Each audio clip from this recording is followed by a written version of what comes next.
Hey, welcome back to Brighter Rays. We are looking at 1 John chapter 2, and we're finishing up our study today on they're trying to deceive you.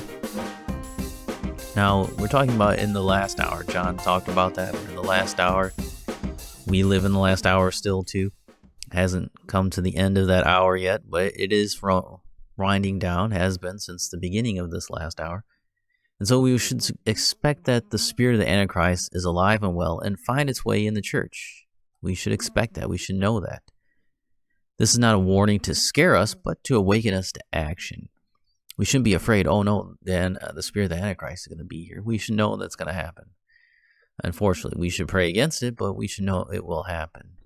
We must be diligent about our beliefs about God, always making sure that what we believe is the truth. That is what's going to hold us together. That's what's going to keep us from falling apart. That's what's going to keep our churches together. We might lose a lot of people. We might have a bunch of people who have the spirit of Antichrist in our church. They're opposed, they're liars, and eventually they'll leave. That might happen, but that's okay.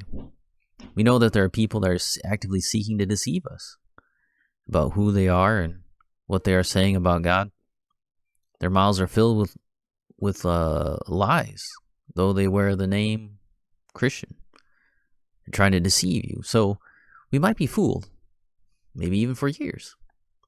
But if we abide in the truth, their lies will be made apparent. If we stand for the truth, those liars will go out from among us. Paul told us that there must be divisions amongst us, so that the true Christians will be made manifest. We will not tolerate lies. We will not kowtow to the spirit of the Antichrist. We will fight until our dying breath. The Spirit has given us knowledge, and we will not betray that knowledge. We will lose friends. We will lose family. Government might turn against us. The world is already against us, so that's not a big deal. Sometimes we might have to stand alone. But if we abide in the truth, the Son and the Father will abide with us for all eternity.